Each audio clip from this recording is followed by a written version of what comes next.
Good evening and welcome to tonight's presentation. This presentation is brought to you by the NEA Center for Great Public Schools ESP Quality Department and the Education Policy and Practice Department's IDEA cadre. At this time, I would like to turn the webinar session over to my colleague Jenny Young, who is a Senior Program Specialist with the NEA ESP Quality Department, and she will be the moderator for tonight's webinar. Jenny? Good evening and welcome to the presentation. As Jessica mentioned, tonight's webinar is brought to you by the Center for Great Public Schools ESP Quality Department, as well as the Education Policy and Practice Department.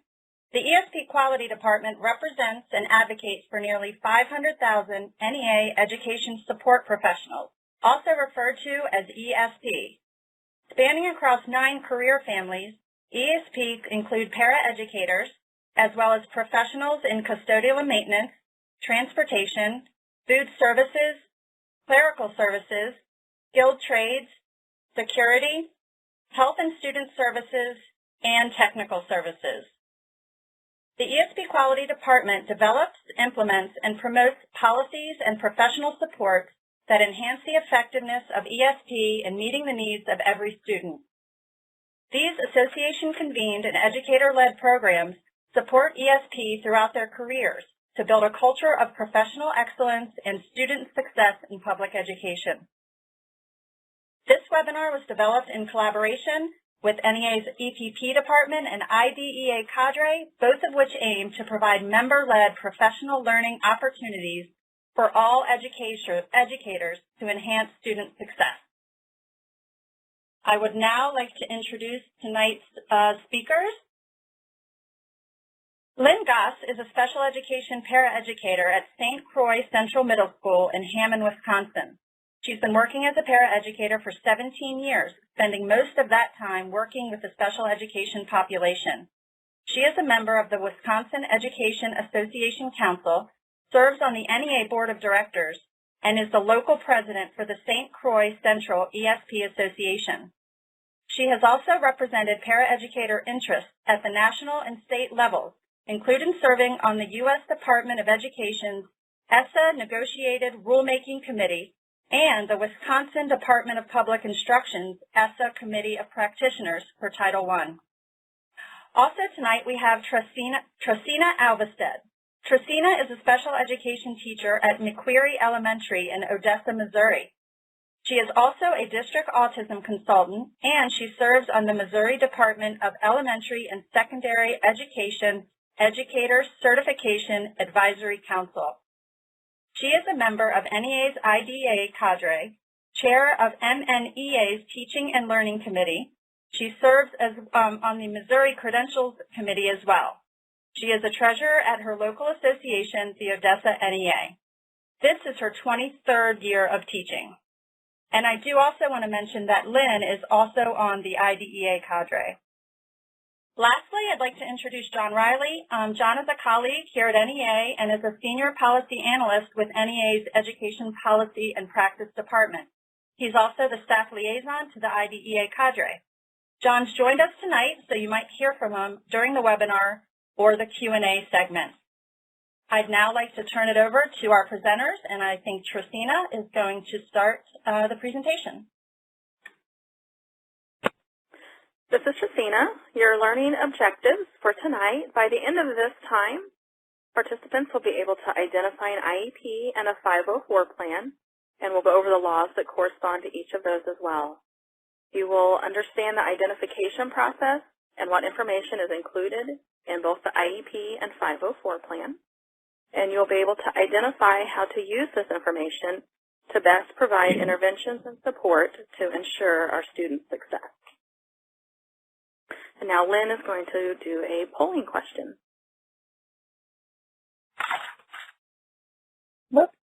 Hi, this is Lynn, and I would like to invite you to participate in our interactive poll so we can get a sense of who is in the room.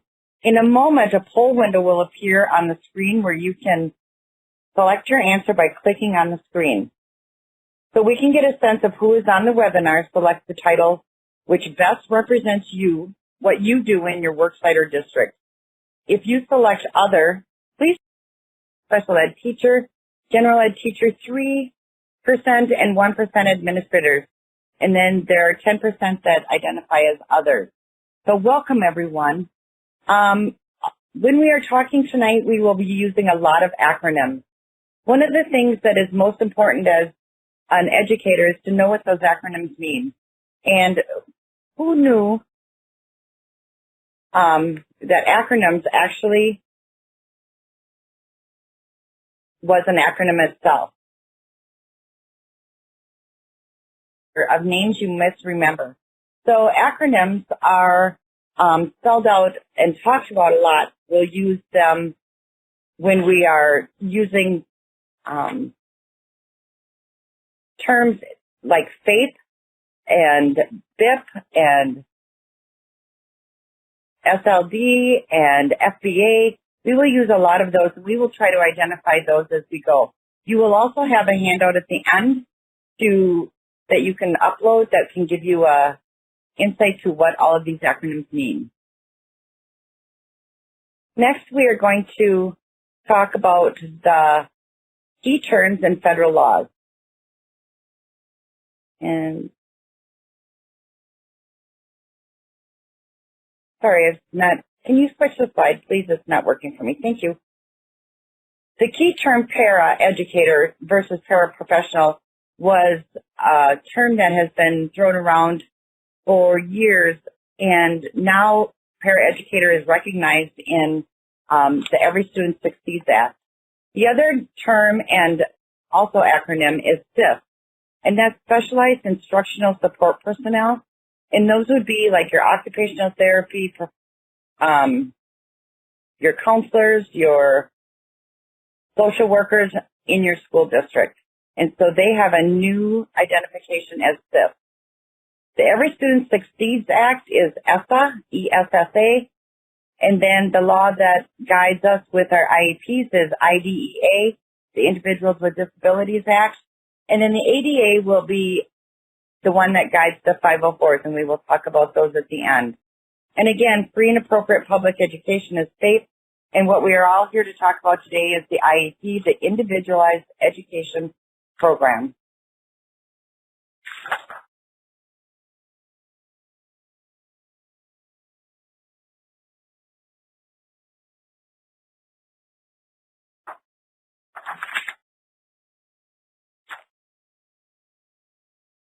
So some stats and facts. In 2014-15, the number of children and youth aged 3 to 21 receiving special ed services was 6.6 million, or 13% of all public education students.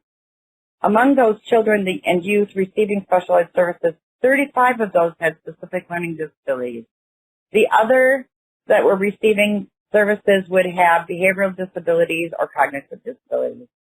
In 2016, there was a total of over 6 million ages 6 to 21 served under IDEA. And then we're ready for our next poll question. Think about the students who you work with that have IEPs. How much do you know about what is included with them? Do you have no knowledge? I have basic knowledge. I have extensive knowledge. So in other words, how familiar are you with what is in the IEP, whether it's their goals, modification, accommodations, or testing provisions? You will click on the screen to select your answer.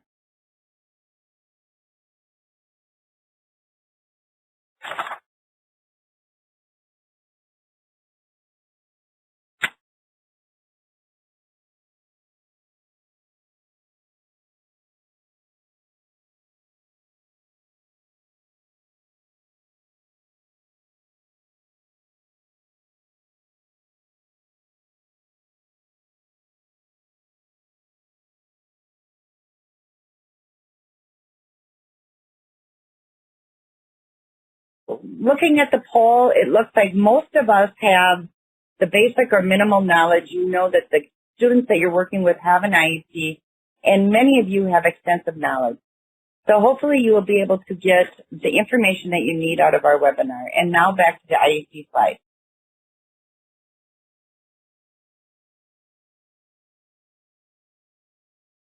So the Individualized Education Program, or the IEPs, IDEA requires that public schools create an IEP for every student qualifying for special education services. Kids aged 3 through high school graduation or a maximum age of 22, whichever comes first, may be eligible for an IEP. And this is meant to address their learning needs and their issues that they come across every day. And this is legally binding through the law, the IDEA law. So we can go forward now.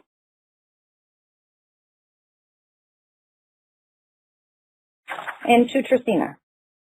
So let us begin to look at how a student would move from the general education classroom into meeting eligibility as a student with special needs. So how does a student qualify for consideration of special education? We're going to review what a student assistance team is, look at who can ask for that IEP, why we need the data to show the implementation of those interventions, and who and what can we do during the testing process. So the first part is the intervention strategies. These are the strategies that the general education teacher may go to a team and ask for support for a student. Those teams are called lots of different things. I know not only does it vary from state to state, but it even varies from building within my district. So some of the things that you may hear is an IST, or an intervention strategies team. You might hear RTI, or response to intervention, or even just IT, an intervention team.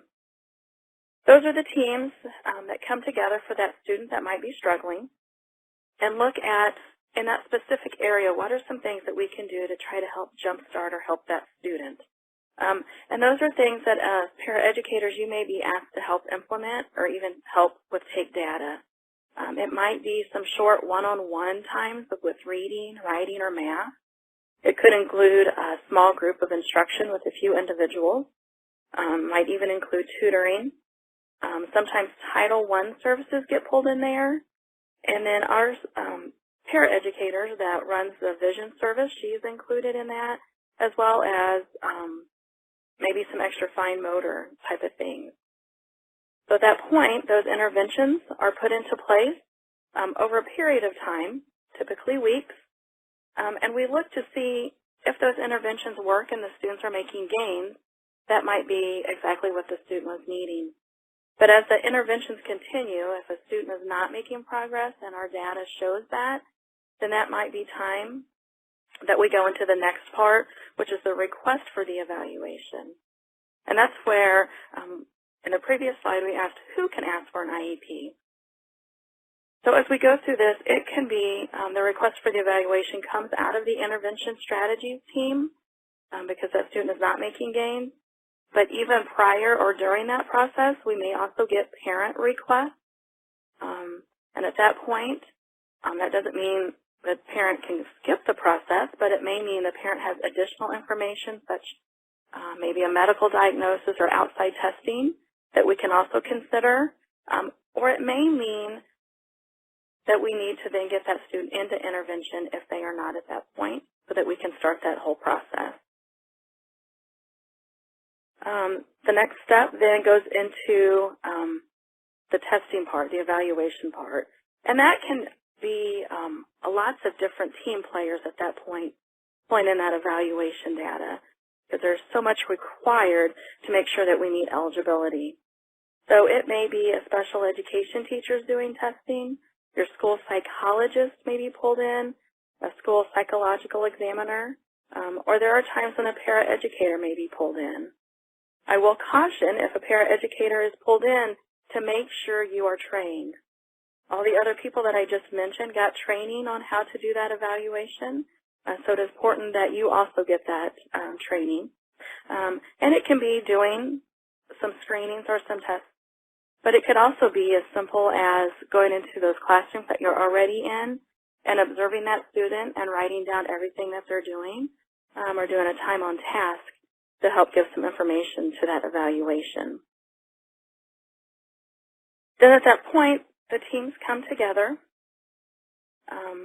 and we call it the IEP team, even though we're not to the IEP point yet. But the school officials, the parents, all the team comes together, and we look at all of that data to see if the student does indeed meet eligibility for one of the 13 areas listed in IDEA. Then as we look at that information, not only do we determine if they meet eligibility, but you'll notice at the bottom we also have to determine if that student is in fact in need of special education services. If we get to that point and the student does not meet eligibility, that doesn't mean everything is over. It may mean that that student could go back into an intervention team, could go back into title services, or it could mean that then we might pursue a 504 plan, which we'll talk about in a little bit. So a few key points. Again, there are 13 different areas that a student may qualify for. I do want you to keep in mind, many times we will get medical or physician diagnosis that's brought to us not from the education field, but from the medical field. In this example, we talked about ADHD. Keep in mind that those are medical terms, and that since this is an educational law, they still have to meet the educational eligibility. So all that medical information we have may be good information, but we may still have to go through the educational evaluation to get all of the data that we need to meet the federal law.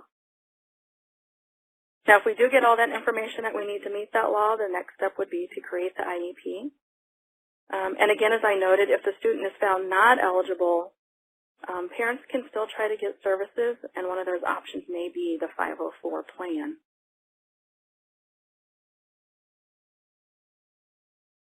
If you'll take a minute and look at this slide, this does list out the 13 areas in which a student might be eligible for an IEP.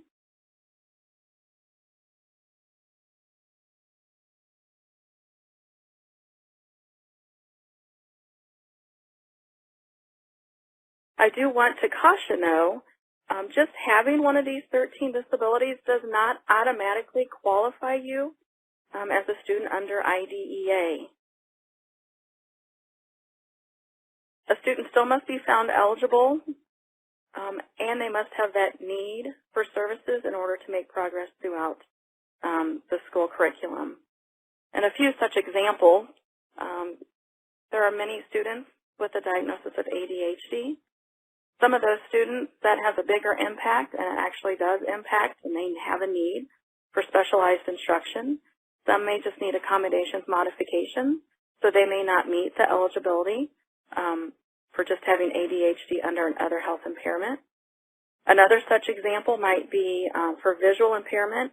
Just having glasses does not automatically qualify you. If glasses can fix it and you can continue to make progress in the school setting, we would not move you into a special education setting at that point. And then also autism is a big one. Keep in mind, autism spectrum disorder means that there's a spectrum.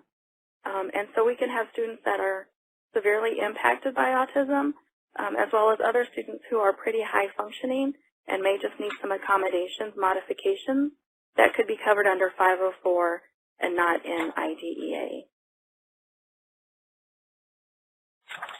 Okay, so who can be part of the IEP team? As Christina mentioned before, there are several players that might be at that table. First and foremost, you want to have your parents or their legal guardians there, and sometimes that might even mean that a grandparent is there. And then students are encouraged to be there and participate at age 14 or older. You will want the special education teacher. You will want a general ed teacher and an administrator or an LEA, and that is another acronym for local education agency or their designee. Then also you would have your SIF, your specialized instructional support personnel, or others as determined by the team. That might include paraeducators, other ESP, external service providers such as tutors, social service workers, or counselors. On the bottom of your screen, there will be a website link for an IEP role play video. Due to time constraints, we are not playing that during the webinar, but feel free to watch that at your leisure. It is a representation of what it might look like. Actually, the oldest gentleman in the room is the student, so it's just a role play. But it'll give you an idea of what it might look like during an IEP meeting. Christina? All right, so we're going to look at a sample IEP meeting agenda. I do want to note, before I go any further, I forgot to tell you, the evaluation process is something that happens every 3 years. Once a student meets eligibility, then every third year from there on, they would be reevaluated to see if they continue to meet that. As we move into the IEP process, that is an annual event. Although it can happen more frequently, it has to happen at least annually. So this is just what it says. This is just a sample meeting agenda that you're looking at. I like to use meeting agendas to make sure that we can keep the meeting as positive as possible. We do not want any certain person coming in and dictating over the meeting or taking it to a negative level. So having that meeting agenda is a good way to be able to do that. And you'll notice right off the bat, introductions, that's always so important because many times there may be people in the room that parents or even colleagues around the table are not familiar with. They may not know the para that's always behind the scenes doing all the things we need, or they may not know the speech pathologist. So it's always a great idea to start with those introductions. And then I like to move right into celebrations and strengths so we can focus. After we have to listen sometimes to all the scores during an evaluation, it can be depressing. So it's always fun to list those strengths that those students have. And that's another perfect point for paraeducators to get to share those strengths that they see in a day-to-day, because sometimes those get overlooked by the general educator. Next, we would move into some concerns, and that includes parent concerns as well. We'll be looking then at what gains the student made in their goals, looking to revise those goals for the next following year. Once we make those goal revisions, we're going to set the minutes to meet those new goals, and then make sure that we're taking time to look at those accommodations and modifications, which again is a great point where we need all the input from everybody around the table, including paras.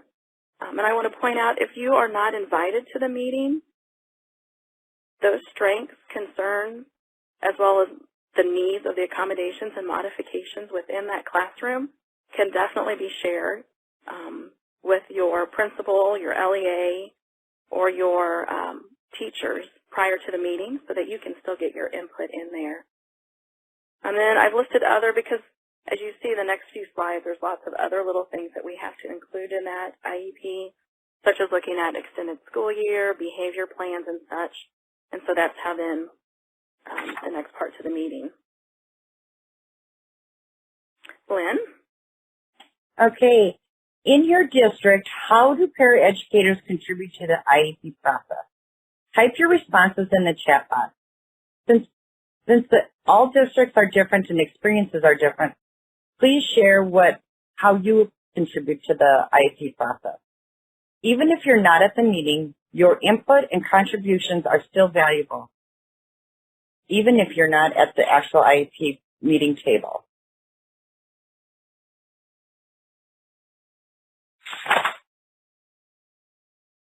So how do paraeducators contribute to the IEP process? Next slide. We can provide academic data. So we are the ones that are with our students and we're in the classroom with them. Sometimes we have a one-on-one situation and sometimes we may have 3 or 4 in a class that we are working with. But we can provide their strengths in their academics and we can also give insights to where they're struggling. You might also be able to provide behavioral data. It's very important to not go and say to your special ed director or special ed teacher, oh my gosh, this student has blurted so many times.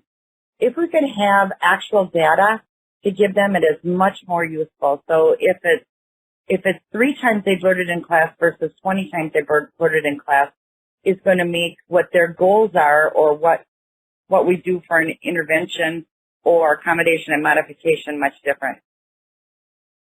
Very importantly, we want to make sure that we are always providing celebratory data. We want to be able to tell them about their accomplishments.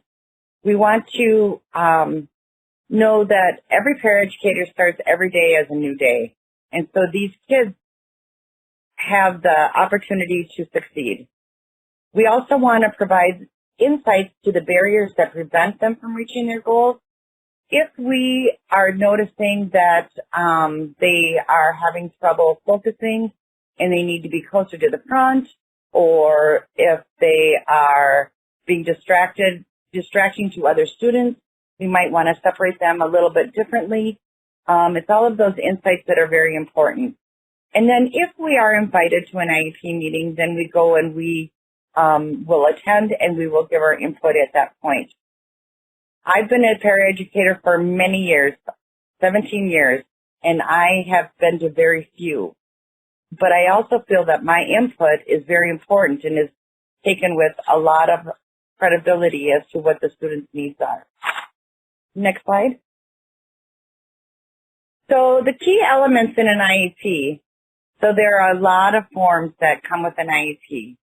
And what's most important is that we know what's in there and we know what questions to ask. Special ed teachers have so much on their plate and are so busy that they don't always have the time to have that collaboration and time to talk with us as to what the needs are of every student. They are very interested in what our insights are, but sometimes we need to ask. So the first one is the present level of performance, or also called PLOP. We will go into that a little bit further later. And it's just how they're doing right now, their interests, their needs, their strengths. And then we also want to know what their annual goals are, and then special education supports and services, behavior plans. Next slide.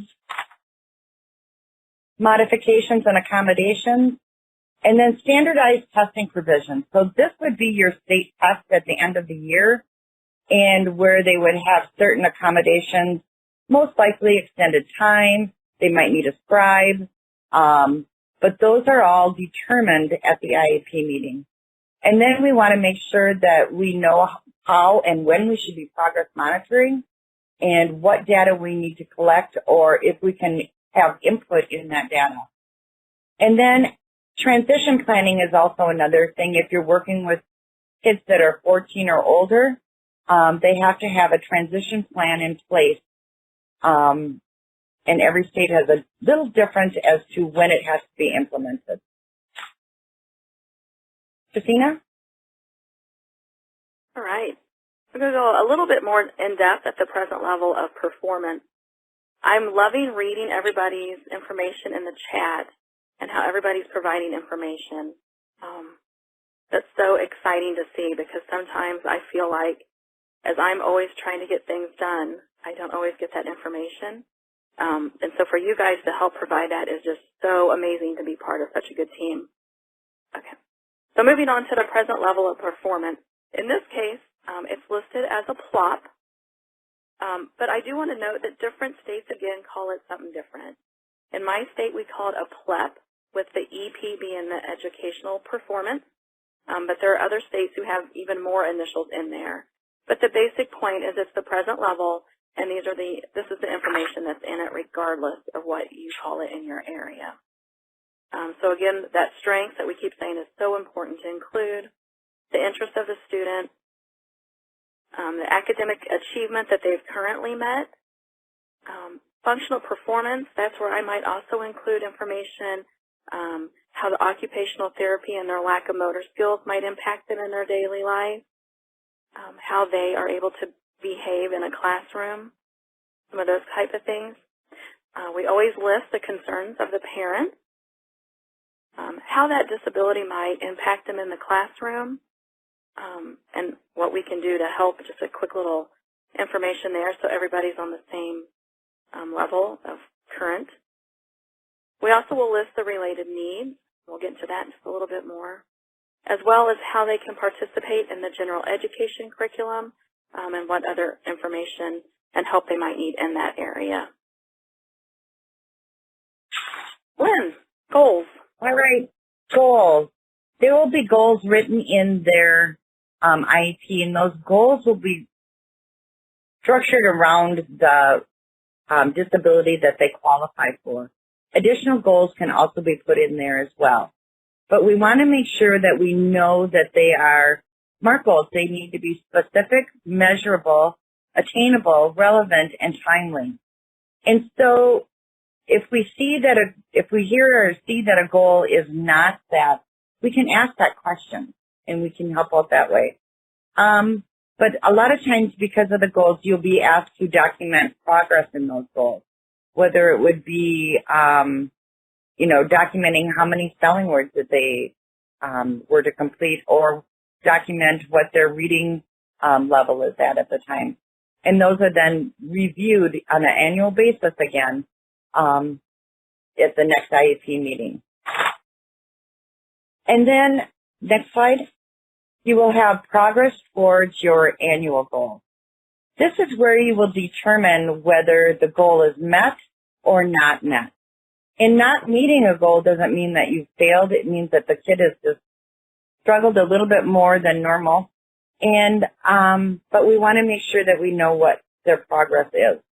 And then to describe and provide the data and other information related to that progress. And so if there have been extensive absences, or if there have been, if they've struggled with a certain level that they're working on, whether it be their math or their reading or a behavioral goal, then you need to describe the information related to that progress or not progress.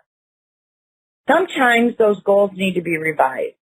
Either you've met the goal or the goal all of a sudden becomes unachievable. And so it's okay for us to have that input and say, gosh, we've been working on this, but we're not getting to the point where we want to be, or we've met this goal. Do we need to revise the actual goal? That you can reopen an IEP sooner than an annual basis, and you can actually do a lot of that through email with the parents as well. How will the IEP be revised to address lack of sufficient progress? A lot of times they'll be revised by either changing the goals or tweaking the goals a little bit. Christina?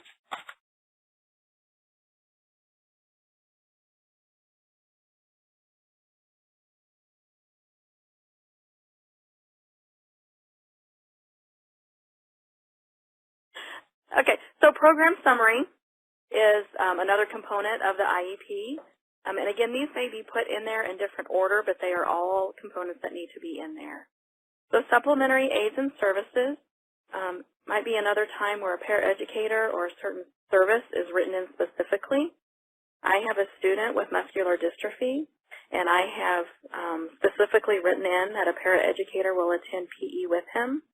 This might also list the time for things such as occupational therapy consultation with the teacher or monthly vision consultant kind of things. The special education, specially designed instruction are those minutes of specially designed instruction that the student will need to meet the goals. So those need to be listed in there specifically, as well as the related services that the student would benefit from. Those related services are going to be like your occupational therapy, physical therapy, speech and language type of services. Program modifications or supports for school personnel. You can actually, in supports for school personnel, write in that maybe a paraeducator or even a teacher need training in a certain area. If you have a student with maybe a specific medical need, or a teacher needs to learn a certain strategy, that can be written in as part of the plan. And at the bottom it lists student participation. That would include how much time the student's in the regular education environment and why. When they're not there, we have to list the reason as to why they're not in that regular education environment all of the time. And PE, in our state, we have to list if they're in regular PE, PE with modifications and accommodations, or adaptive PE or no PE at all. But all of those components have to be included in the IEP. And then on to transition with Lynn. All right, so in their transition IEP, or when they're going to be turning 14 or within a year of that, it's important to look at their post-secondary goals and what they want to do after they have graduated from high school. And they can actually go through special ed services at high school until they reach the age 22.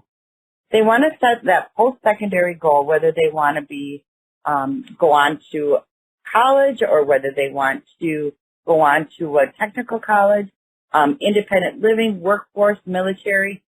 There are plenty of ways that they can write their goal for their post-secondary. This would also involve the school counselors as they are planning their life in the future, and it would have academic and career portfolios that they will be putting together so that they can pursue what they want to pursue.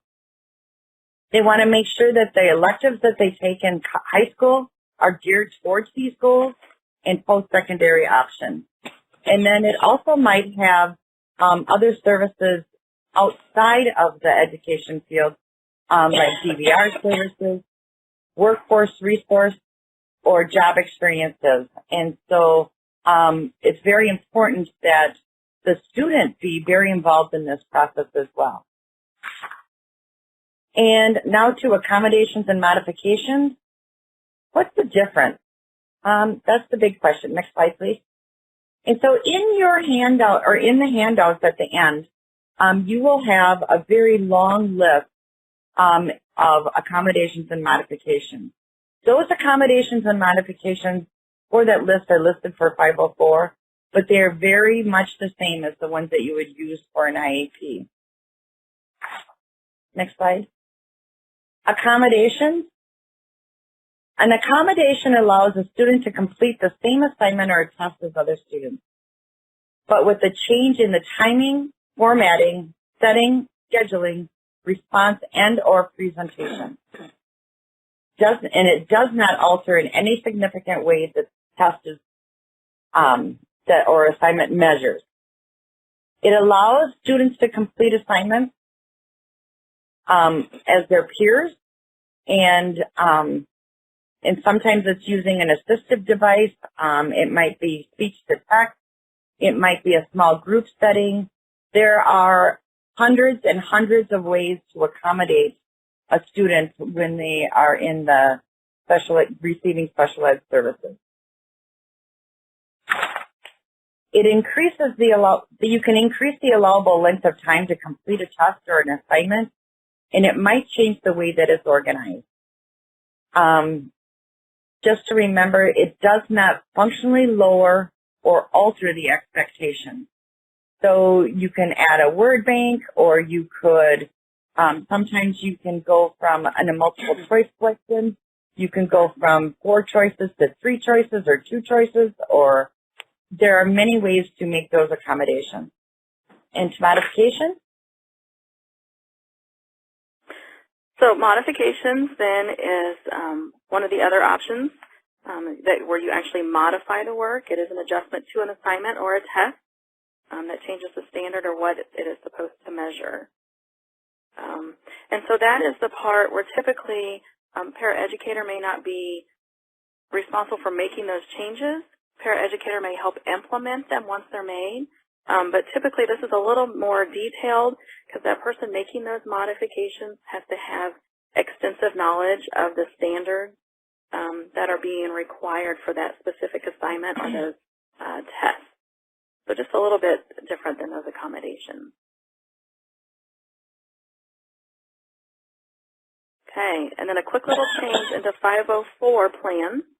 A 504 ensures a student with a disability under the identified law receives accommodation. So it's a little bit different in that you're not getting that direct instruction, but receiving accommodation. And it's even a completely different law. It comes from the Rehabilitation Act of 1973, so it is not part of IDEA. So you do not have an IEP.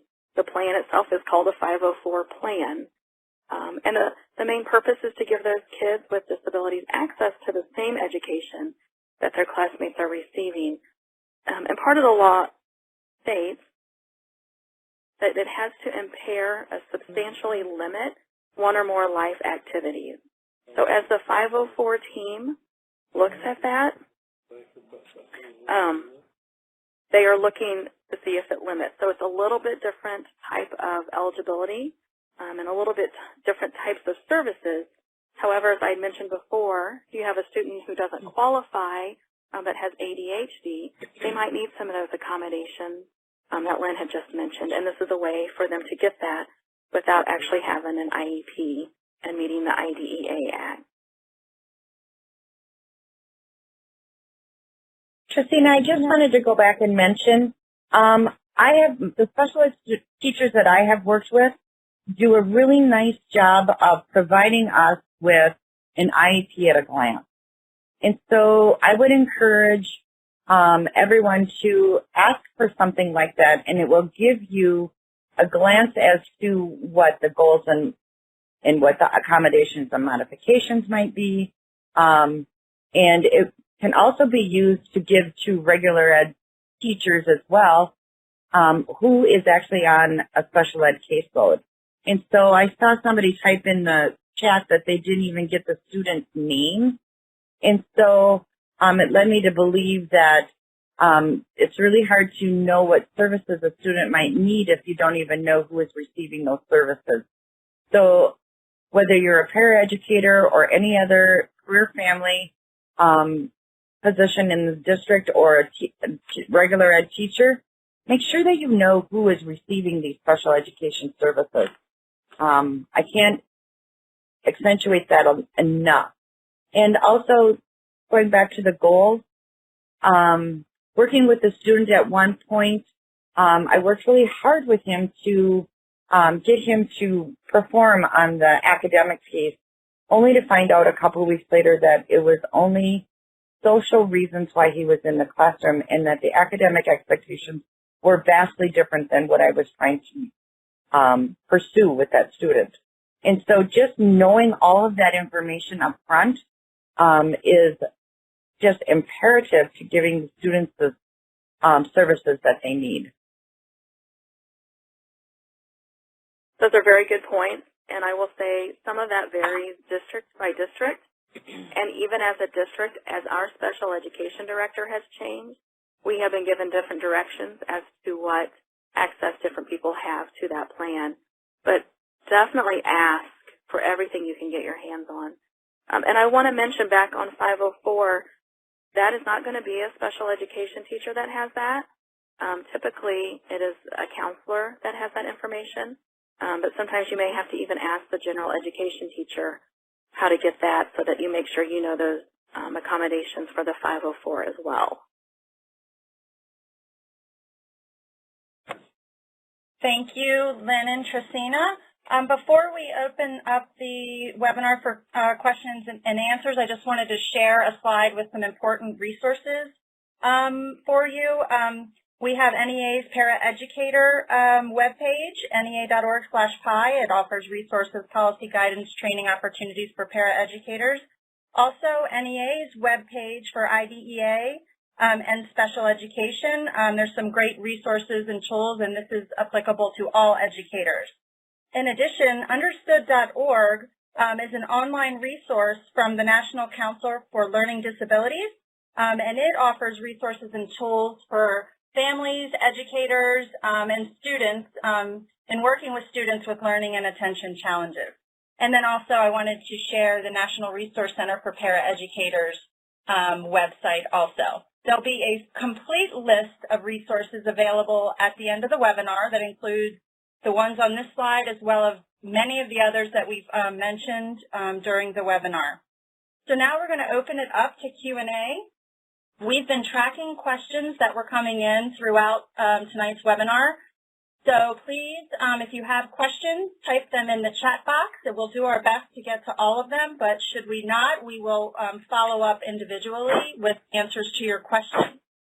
So I'd like to start with a question from Mara. Is it overstepping to request to be a part of the IEP meeting? I'm going to let Lynn and Trisina answer that. As a paraeducator, I don't always feel like I have to be at a meeting. I feel like building that relationship between your special ed teacher and the other staff that might be attending that meeting is important. However, there are situations, most likely if you're a one-on-one para and just have an exorbitant amount of information that is hard to give in an email or verbally, to make sure that that information gets passed along appropriately. You might ask if it would be appropriate for you to be there. It goes back to relationships, and so I encourage you to have good relationships and build those winning teams between your special ed teacher, the general ed teacher, because you really are that liaison between the general education classrooms and the special ed services that they are provided. Anything to add, Tristina?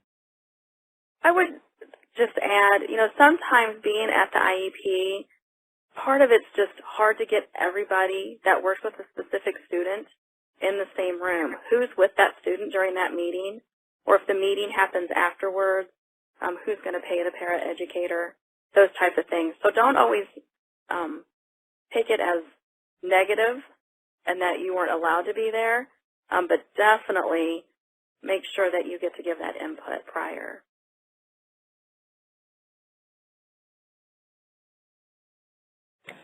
All right, thank you. The next question came from Kathleen. Do you have to call a meeting to revise an IEP? So I'm going to give the answer that I would say, and then if anybody needs to change that. When you revise an IEP, you have to have the team there. So I don't know that you always have to have a meeting, but you're always going to have the team together and a phone call to the parent, or the parent call you and you go through an official process where the entire team comes together to make that revision or the amendment. There is never a time that a teacher can just change the IEP by herself or himself. So you do have to at least have where you would confer or you have a meeting to make those revisions. And I would agree. I see the same thing happening in our district as well. Just making sure that all the people are contacted if there is a change to the IEP. And it's usually with permission from the parents especially.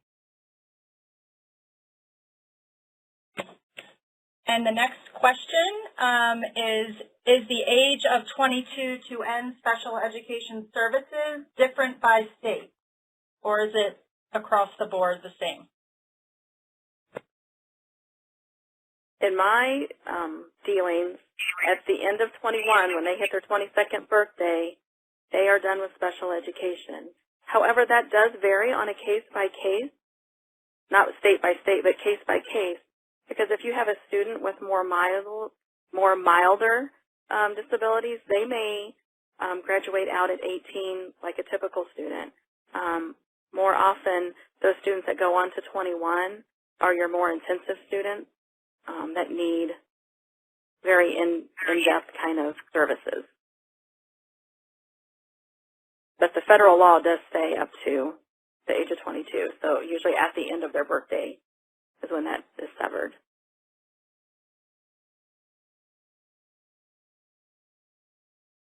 The next question, could you please elaborate on the 3-year evaluation on the IEP?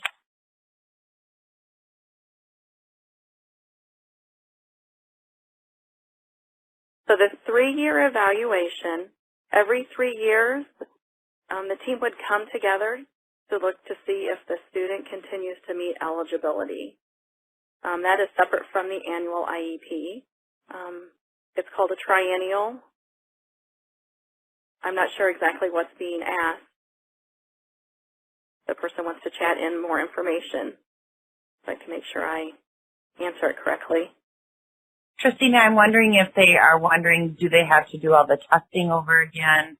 What information do they need more than annual IEP and a 3-year eval? Okay. If that's the case, that again is a team decision.